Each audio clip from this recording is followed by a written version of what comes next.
Hi guys, it's April. I thought with the fact that the new Buffy reboot comics are slowly coming out that I would just make a series out of each issue as it is released, which means this is the review for issue number 5.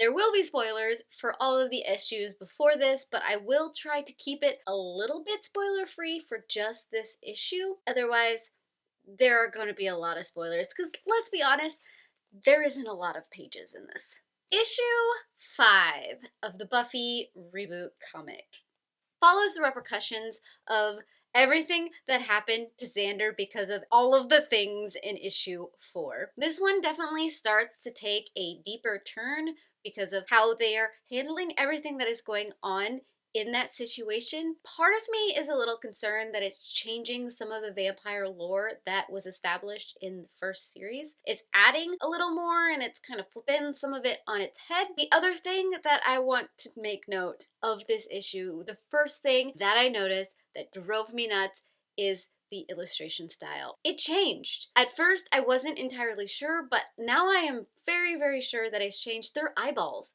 just creep me out. They're very buggy in a very bad way, and I didn't like it at all, and I think that is the biggest issue I have with this issue. I'm hoping it doesn't carry on into all of the other issues because I don't like it at all. I'm still not 100% sure I like where they are going with this new reboot. There is some stuff that they're doing with the lore of the series that I don't know how I feel about it. Still don't like what they're doing with Drusilla's character. Don't know how I feel about the Willow character. Buffy is okay at this point. Spike is probably the one I'm keeping my eye on the most. If he starts to veer too much out of what I want him to be, then I have to say no to this altogether.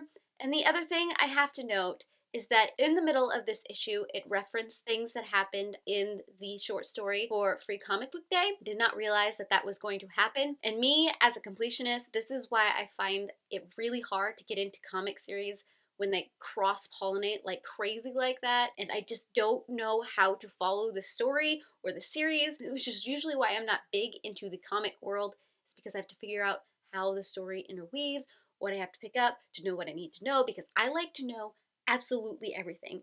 So now I need to go and try to hunt down that free comic book.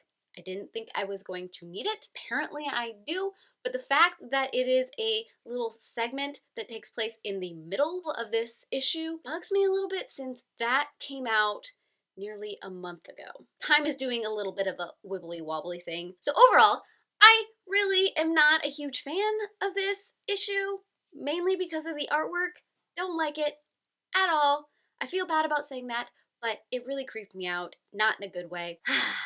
Tell me down below if you are currently reading the new Buffy reboot. I would love to talk to you about it. Maybe get into some of the spoiler details. I am going to attempt to continue on in this series. I don't know how far I'm going to get. I'm still very optimistic that it is going to be okay, but with the art change, I'm less optimistic than I used to be. Heart you beautiful faces. Bye.